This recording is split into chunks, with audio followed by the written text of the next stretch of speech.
마태복음 1장 17절 말씀 찾으셨으면 아멘. 예, 찾으신 줄 알고 제가 먼저 한번 읽도록 하겠습니다. 그런즉 모든 대수가 아브라함부터 다윗까지 14대요 다윗부터 바벨론으로 사로잡혀 갈 때까지 14대요 바벨론으로 사로잡혀 간 후부터 그리스도까지 14대더라. 아멘. 말씀 되새기면서 다 같이 다시 한번 더 읽도록 하겠습니다. 시작. 그런즉 모든 대수가 아브라함부터 다윗까지 14대요 다윗부터 바벨론으로 사로잡혀 갈 때까지 14대요 바벨론으로 사로잡혀 간 후부터 그리스도까지 14대더라. 아멘. 예, 새로운 계보의 시작, 새로운 계보의 시작이라는 제목으로 하나님 말씀 같이 나누도록 하겠습니다. 오늘도 옆에 분들하고 축복하면서 인사할게요. 당신은 복의 사람입니다. 예, 우리 하이파이브 할게요. 아싸, 잘 되고 있습니다. 아싸, 잘 되고, 다른 분하고 아싸, 잘 되고 있습니다. 예, 축복합니다. 잘 되고 있습니다. 예, 오늘이 2025년도 마지막 주일 예배네요. 모든 분들 올 한 해 정말 수고 많으셨습니다. 애쓰셨고요. 각자의 처소에서 또 각자의 상황과 또 환경 속에서 결코 쉽지 않은 상황이셨을 텐데 잘 이겨내시고 승리하시고 많이 애쓰셨습니다. 그렇게 이기신 모든 분들을 예수 이름으로 격려하고 또 축복합니다. 물론 올 한 해에 항상 좋은 일만 있었던 것은 아니었겠지요. 때로는 어려운 일도 있었고 또 여러분 각자마다 상황 속에서 힘들고 실패하는 그런 일들도 있었겠지요. 지금도 여전히 어떤 그 실패 중에 또 실패와 여전히 싸우고 계시는 분들도 계시지 않을까 싶습니다. 특히 우리는 이제 사역적인 부분에 있어 여러분들 리더들 중에서도 사역적인 부분에 있어서도 많은 실패와 또 거절을 당하면서 또 셀이 일어나지 못하는 그런 일들이 있을 수 있지 않을까 싶습니다. 그러나 정말 많이 수고하셨습니다. 그리고 잘하셨고 애쓰신 모든 리더분들을 정말 예수 이름으로 축복합니다. 여러분들의 그 애씀이 또 그 수고가 결코 헛되지 않다는 것을 여러분 반드시 믿으시기 바랍니다.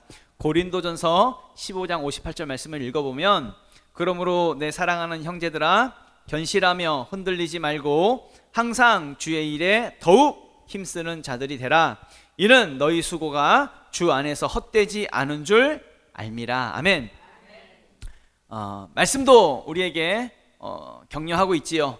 견실하고 흔들리지 말라고, 더욱 주의 일에 힘쓰는 자들이 되라고, 그 모든 수고가 결코 헛되지 않다고 그렇게 말씀하고 있지요. 그래서 우리 2025년도 올 한 해에 그 수고가 반드시 2026년도에는 풍성한 열매를 맺게 될 것이고 반드시 결실을 거두어 추수하게 되어지는 그 역사가 나타나게 될 것입니다.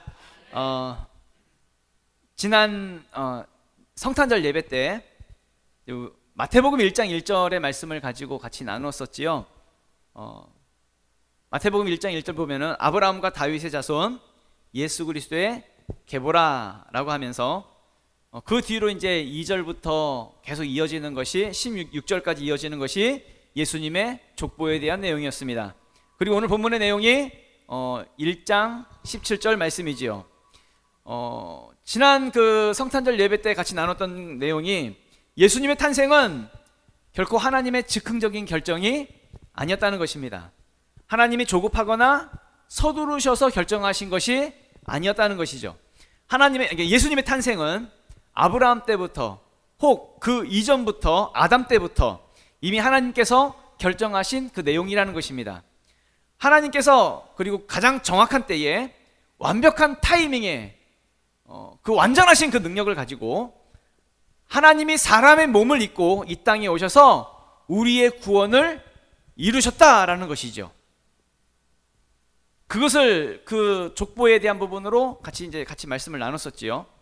그리고 마태복음 1장을 보면 그 족보에 방금 여러분 펴져 있는 마태복음 1장에 있는 그 족보에 설명되어져 있는 46명의 사람들이 나열되어져 있습니다.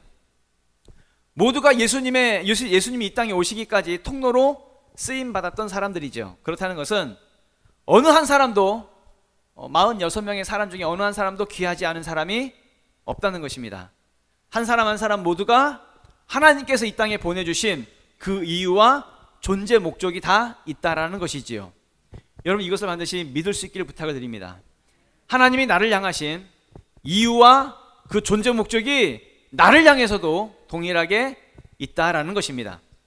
지금 나의 상황을 보면, 지금 나 자신을 보면 세상에서 내가 가장 불쌍한 것 같고, 내가 가장 불행한 것 같고, 내가 가장 쓸모없는 존재처럼 느낄 수 있을지 모르겠습니다. 남들은 다 행복한 것 같은데 나만 불행한 것 같고, 왜 나는 저 사람들처럼 행복하게 살지 못할까? 왜 내 삶은 이렇게 힘들까? 왜 나만 이렇게 어려운 것일까? 라고 생각이 들지 모르겠습니다. 천만의 말씀, 100% 마귀가 주는 생각입니다. 여러분, 그 생각에 절대 속으면 안 됩니다. 악한 마귀는 끊임없이 우리의 생각을 속여요. 방금 전에도 우리 사모가 잠깐 페이스톡 간증을 했지만 끊임없이 속이는 겁니다. 하나님은 치유에 대한 확신을 주셨습니다. 하나님이 치유를 주셨고 확신을 주셨습니다. 그런데 무슨 생각을 줘요? 끊임없이 의심을 줘요. 그게 치유가 일어난 게 아니야 라고 하는, 속이는 겁니다. 그럴 때는 치유 기도를 하는 게 아니에요. 조금 남아있으니까 하나님 낫게 해주세요, 이 기도하면 안 됩니다. 이미 나았으니까 뭘 기도해야 돼요? 이 의심은 떠나갈지어다. 의심에 대해서 꾸짖는 그런 기도를 해야 하는 것입니다. 마찬가지로 악한 마귀는 우리의 삶 속에서도 우리의 이유와 존재 목적에 대해서 끊임없이 의심하게 해요. 끊임없이 내 삶이 나만 불쌍하고 나만 불행한 것으로 계속 속이는 생각을 가져다 준다는 얘기입니다. 그래서 하나님의 비전을 보지 못하게 하고 그 목적을 이루지 못하게 하고, 그래서 무슨 얘기예요? 내 안에 예수 그리스도의 계보가 있는데, 나에게 그 계보가 있는데 그 계보를 없애려고 한다는 이야기입니다. 여러분, 한번 생각해 보시기 바랍니다. 악한 마귀는 예수님의 족보를 알았을까요? 몰랐을까요? 알지요. 마귀도 알았을 겁니다. 적어도 다윗의 자손을 통해서, 다윗의 후손을 통해서 예수님이 나온다라고 하는 것은 알았을 겁니다. 왜냐하면 구약에 이미 그것이 예언되어져 있었으니까. 근데 정말 아찔한 것 중에 하나가 뭐냐면, 정말 끔찍스러운 것 중에 하나가 뭐냐면, 악한 마귀가요, 다윗의 혈통을 다 없애버리려고 했어요. 아달랴라고 하는 여왕이 등장을 하는데, 성경에 보면 이 아달랴 여왕이 다윗의 혈통을 다 없애버리려고 했습니다. 예수님은 다윗의 혈통으로 오셔야 되잖아요. 이게 예언되어져 있으니까. 그게 다윗의 혈통이 다 사라지면 예수님이 이 땅에 오실 수 있는 통로가 없어지는 거예요. 메시아가 오실 길이 막혀버리는 것입니다. 그 일을 악한 마귀가 하려고 했다는 얘기입니다. 열왕기하서 11장 1절부터 2절 말씀을 읽어보면, 아하시아의 어머니 아달랴, 이 아달랴죠. 아달랴가 그의 아들이 죽은 것을 보고 일어나 왕의 자손을 모두 멸절하였으나, 그러니까 왕의 자손, 다윗의 왕의 후손이죠. 다 멸절시켜버렸어요. 다 죽여버렸어요. 요람 왕의 딸 아하시아의 누이 여호세바가 아하시아의 아들 누구만 요아스를 왕자들이 죽임을 당하는 중에서 빼내요. 그와 그의 유모를 침실에 숨겨 아달랴를 피하여 죽임을 당하지 아니하게 한지라. 아멘. 이해가 되시죠? 요세바라고 하는 이 여인이 다윗의 후손 중에 요아스, 근데 이제 막 태어났어요. 갓난아기예요. 그 갓난아기를 어디에 숨겼어요? 유모의 침실에 숨겼어요. 그래서 아달랴로부터 그 죽임을 당하지 않도록 막았다는 이야기입니다. 겨우 목숨만 건진 것이죠.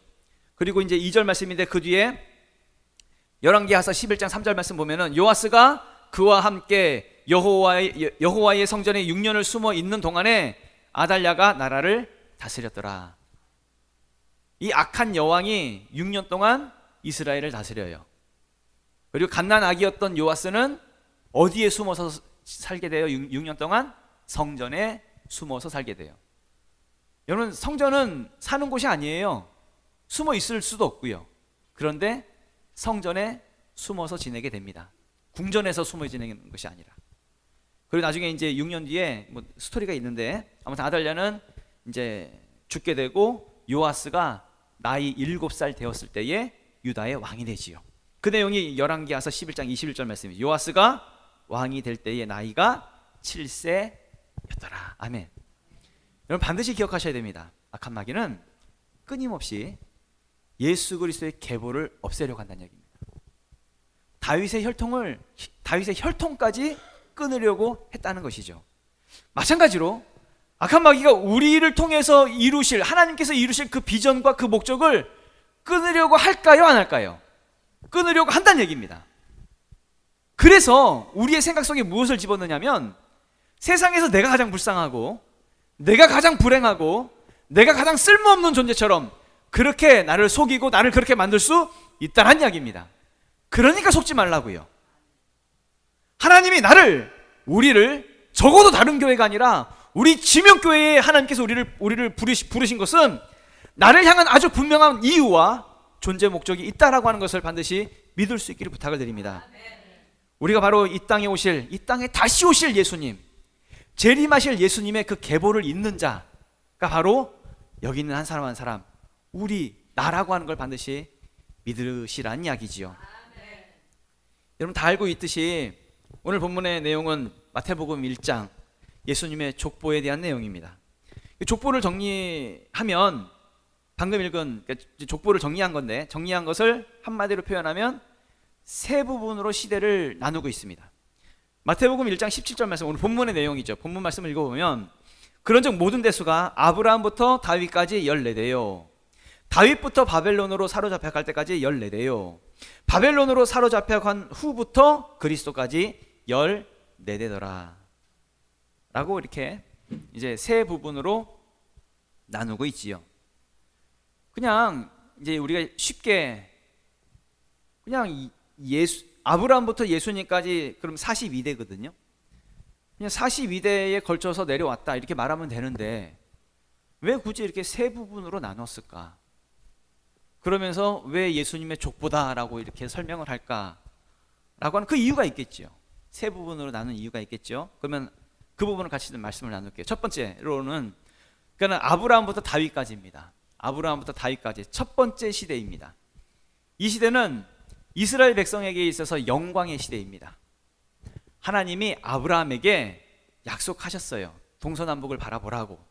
그리고 보이는 땅을 너와 네 자손에게 주겠다고. 가나안 땅을 너와 너의 자손에게 주겠다라고 약속을 하셨지요.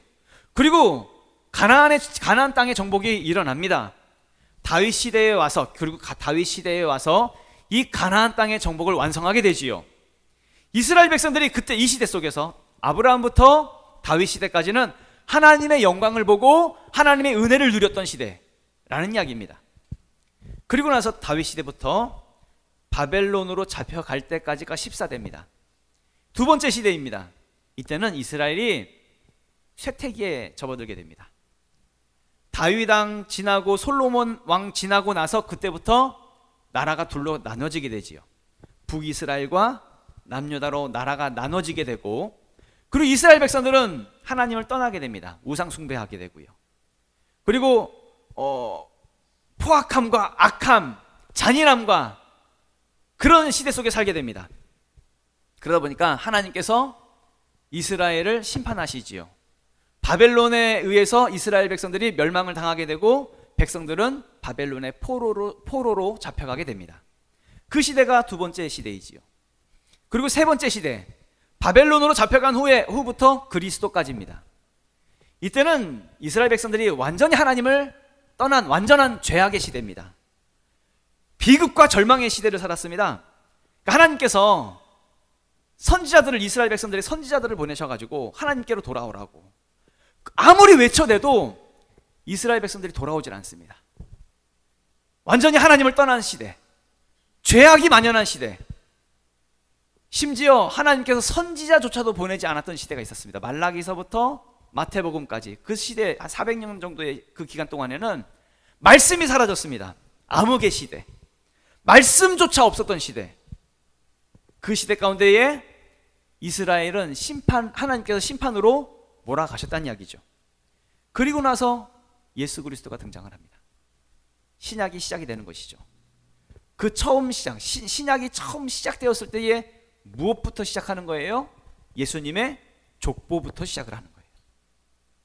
누가 누구를 낳고 누가 누구를 낳고. 여러분, 족보라고 하는 것이 별로 그렇게 은혜스러운 내용은 아니잖아요. 누가 낳았다라고 하는 내용만 있으니까. 그런데 왜 족보로 시작을 할까요? 뭐 좀 멋진, 예수님이 짠 하고 나타나는 더 멋진 스토리, 멋진 이야기로 좀 시작을 하면 좋을 텐데, 어떤 기사와 표적이 있는 것도 아니고 어떤 은혜스러운 재미있는 이야기가 있는 것도 아니고 그냥 족보부터 시작을 합니다. 그러면 왜 족보부터 시작할까? 사실 읽기도 힘들거든요. 재미도 없고 또 이 사람들의 이름은 이렇게 발음하기도 힘들어요. 그래서 우리가 좀 읽기 힘들어 하지요. 그런데 성경 전체의 내용 중에서 가끔씩 이렇게 족보가 등장하는 부분이 있습니다. 근데 이 족보가 등장하는 이 부분 속에서 족보가 가지고 있는 정말 깊이 있는, 담겨 있는 그 은혜의 요소가 그 속에 있다는 이야기죠. 그 의미가 그 속에 있는데, 성경을 보면 첫 번째 족보가 등장하는 내용이 있어요. 첫 번째 족보가 등장하는 내용이 어디에 나오냐면 창세기 4장 5장에 나옵니다. 아담의 족보, 가인의 족보, 셋의 족보가 나와요. 창세기 4장에서 5장 족보가 나오기 바로 그 앞에 무슨 사건이 있냐면 창세기 3장의 사건입니다. 창세기 3장에서는 아담과 하와가 범죄한 사건이 나옵니다. 그리고 하나님이 심판하시죠. 하나님이 이들을 저주하십니다. 그리고 에덴 동산에서 쫓아내시고, 그리고 그 에덴 동산에서 쫓아내신 그 심판이 끝난 다음에 뭐가 나와요? 족보가 나왔다는 얘기입니다. 심판이 끝나고 뭐가 나왔다고요? 족보가 나왔다고. 그 다음 하나님의 심판이 또 있었던 사건이 있었습니다. 그 내용은 창세기 6장부터 9장까지의 내용이죠. 노아 홍수 사건입니다. 그러고 나서 창세기 10장에 족보의 이야기가 나옵니다. 노아의 족보, 셈과 함과 야벳의 족보가 나오지요. 이 노아 홍수 시대 속에서는 인간들이 약했습니다. 그래서 하나님이 물로 사람을 심판하시지요. 그 심판이 끝난 뒤에 뭐가 나왔다고요? 족보가 나왔다는 이야기입니다. 그 다음에 또 족보가 나오는 내용이 있습니다. 창세기 11장입니다. 여기에선 데라의 족보가 나옵니다. 데라가 누구냐면 아브라함의 아버지예요. 그러니까 데라의 족보가 나온다는 것은 누구의 족보가 나오는 거예요? 아브라함의 족보가 나오는 것이겠지요. 창세기 11장 같은 장에 무슨 사건이 있냐면 바벨탑 사건이 있습니다. 사람들이 하나님을 향해 도전을 하고 교만하고 악했습니다. 그래서 하나님께서 바벨탑을 무너뜨리시고 사람들을 심판하시죠. 언어를 혼잡게 하시고 사람들을 흩어버리십니다. 이 바벨탑의 심판이 있은 뒤에 심판이 끝나고 그 다음에 뭐가 나타났다고요? 족보가 나타났다는 얘기입니다. 족보를 말씀하십니다. 한 군데만 더 보면 룻기서 4장에 보면 베레스라는 사람의 족보가 나옵니다. 한번 룻기서 4장 18절부터 한번 읽어보면 베레스의 계보는 이러하니라. 베레스는 헤스론을 낳고 헤스론은 람을 낳았고 람은 암미나답을 낳았고 암미나답은 나손을 낳았고 나손은 살몬을 낳았고 살몬은 보아스를 낳았고 보아스는 오벳을 낳았고 오벳은 이새를 낳고 이새는 다윗을 낳았더라. 아멘. 베레스의 족보를 통해서 누구까지 소개하고 있어요? 다윗. 지금 이 족보는 누구를 말하고 싶은 거예요? 다윗을 말하고 싶은 거죠. 그러면 이 시대는 하나님이 어떻게 심판하셨나라고 할 때 사사시대였습니다. 전에 사사시대 한번 말씀드렸던 적이 있죠. 사사시대는 어떤 시대예요? 사람들이 다 자기 소견에 옳은 대로 행했던 시대. 어떤 시대보다 악했던 시대. 사람들이요 다 자기 멋대로, 자기 기준대로, 자기 맘대로 살았던 그런 시대였습니다. 쉽게 우상 숭배하고 하나님 떠나고 자기 멋대로 살았던, 자기 소견에 옳은 대로 살았던 그런 시대. 다 자기 중심입니다. 자기가 주인 되어져서 살았던 그런 시대였으니까요. 악했습니다. 그러니까 당연히 악하죠. 사람들이니까. 그래서 하나님께서 이방 나라를 사용하셔서 이스라엘을 심판하십니다. 그러고 나서 족보가 등장, 방금 읽었던 베레스의 족보가 등장하는 것이죠. 그리고 다윗으로 이어지는 족보를 말하고 있는 것입니다. 그러니까 하나님은 이전까지의 심판, 이전까지의 그 사람들의 악함을 심판하시고 그 심판이 끝난 뒤에는 반드시 어김없이 무엇을 말씀하셨다고요? 족보를 말씀하시더라. 왜냐하면 그 다음 사람을 통해서 새로운 역사를 이루어가기 위해서 어김없이 다음 사람을 통해서 새로운 희망, 새로운 역사를 하나님께서 만드시기 위해서 족보를 말씀하셨다는 얘기입니다. 오늘 본문에 신약으로 이제 왔습니다. 마태복음의 처음 시작이 무엇으로 시작해요? 예수님의 족보로 시작을 합니다. 그동안에 구약에 있었던 이스라엘 백성들의 모습은 수없이 많은 그 죄악들, 온갖 더러움과 타락들, 우상 숭배하고 잔인하고 포악한 그 포악함의 극치를 달렸던 사람들이 바로 이스라엘 백성들이죠. 사실 성경에 보면 너무 끔찍해가지고 사실 잘 표현하지 않는 부분도 많은데 부모가 돼가지고 자기 자식 잡아먹는 그런 이야기도 있습니다. 국 끓여 먹는 이야기도 있습니다. 그 포악함의 극치, 그 극치를 달렸던 사람들이 어떤 사람들이에요? 이스라엘 백성들이었습니다. 하나님은 그 더러움과 그 잔인함과 포악함을 그대로 내버려 두지 아니하시고 심판하십니다. 그래서 이스라엘 나라를 없애버려요. 멸망시키십니다. 백성들은 바벨론의 포로로 잡혀가게 되고요, 하나님의 심판과 진노가 이스라엘 백성들 가운데 임하게 되지요. 무려 14대 동안. 그렇게 이스라엘 백성들이 하나님의 심판을 당하게 됩니다. 그리고 그 심판이 끝났을 때 뭐가 시작이 돼요? 신약이 시작이 되는 것입니다. 마태복음 1장 1절이죠. 아브라함과 다윗의 자손 예수 그리스도의 계보라. 무슨 말이에요? 이제 구약은 끝났다는 거예요. 이제 구약의 모든 저주와 모든 심판은 끝났다라는 것입니다. 이제 하나님은 누구를 통해서? 예수 그리스도 통해서. 예수 그리스도 통해서 새로운 역사를 쓰기 시작했다는 것이죠. 그것을 이제 예수님만이 희망이야, 예수님만이 이제 우리가 살아갈 길이야 라는 것을 세상을 향해 선포하는 것이 뭐예요? 오늘 본문에 나오는 예수 그리스도의 족보를 하는 것입니다. 여러분 반드시 기억하셔야 됩니다. 구약의 시대는 지나갔습니다. 과거에 이제 하나님의 심판은 이제 끝났습니다. 이제 우리의 왕 대신 예수 그리스도가 나의 왕이시요 나의 주인이신 그런 시대를 이제는 우리는 살고 있는 것이죠. 그렇다고 한다면 언제까지 구약에 머무시겠습니까? 언제까지 구약의 상황 속에서, 구약의 그 문제 속에서, 구약의 그 심판 속에서 언제까지 머물러 계시겠습니까? 많은 사람들은 말합니다. 지금 나의 문제는 지금 내 상황 때문이라고, 내 상황이 그래서 어쩔 수 없다고, 내 문제의 원인은 돈 때문이라고, 너무 가진 게 없다고, 나는 흙수저라고, 어떤 사람 때문에, 그 사람 때문에 나는 그 문제의 원인을 가지고 있다고, 그 일 때문이라고. 많은 사람들이 자신의 상황과 자신의 문제를 그렇게 이야기하죠. 그런데 성경은 아주 분명하게 말합니다. 모든 문제의 원인은 죄 때문이라고. 죄로 인해서 하나님과 우리의 사이가 끊어졌다고, 하나님과 멀어졌다고, 하나님과 갈라졌다고, 하나님과 관계가 깨어졌기 때문에 그래서 문제가 찾아오는 거라고. 많은 사람들이 몸부림치면서 나름대로 행복하게 살아보려고 애쓰지요. 근데 사라질 수가 없어요. 왜요? 여전히 구약에 머물러 있으니까. 여전히 나 자체, 본질 자체가 구약 사람이니까. 여러분 구약 시대를 보면 사람들이 자신의 문제를 가지고 하나님 앞에 나오질 않아요. 하나님 앞에 나오면 모든 문제가 해결될 텐데, 가장 근본적인 그 목마름의 그 문제를 해결하시는 분이 하나님이시죠. 왜냐하면 하나님이 생수시니까. 근데 하나님 앞에 나오질 않아요. 오히려 하나님이 선지자들을 보내요. 선지자를 보내가지고 제발 하나님께 돌아오라고, 하나님께 돌아오라고 아무리 외쳐대도 구약의 사람들은 하나님을 찾지 않습니다. 그래서 성경이 말해요.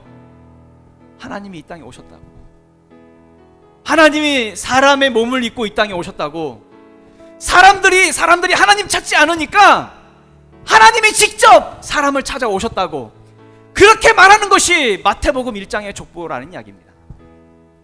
여러분 반드시 기억하셔야 됩니다. 구약의 어떤 저주도, 어떤 심판도, 어떤 진노도 이제 다 끝났습니다. 구약은 다 끝났습니다. 믿으십시오.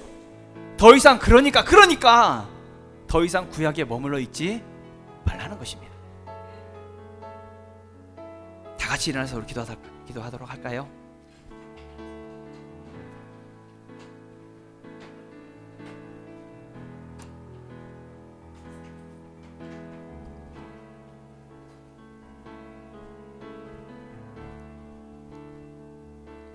사실 오늘 족보에 대한 이야기를 같이 말씀을 나누지 생각은 없었는데, 지난 성탄절 끝나고 족보 설교가 너무 은혜스럽다고 또 우리 순남리더가 또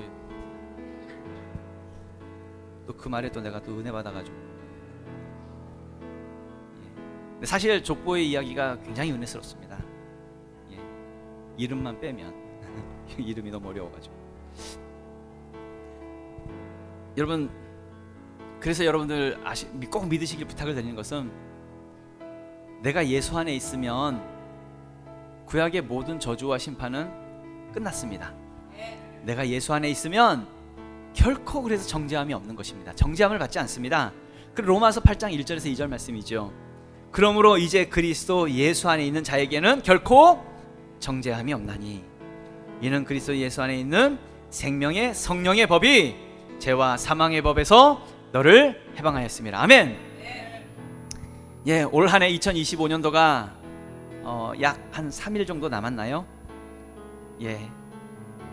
2025년도를 이제 우리는 이제 뒤로 보내는 그 시점에 서 있습니다. 더 이상 2025년도의 이 저주와 심판이 여러분 우리의 인생을 더 이상 무너뜨릴 수 없음을 예수 이름으로 선포합니다.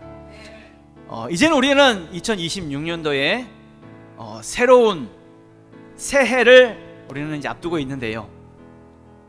우리의 인생 가운데에 이제 2026년도는 신약의 해임을 선포합니다.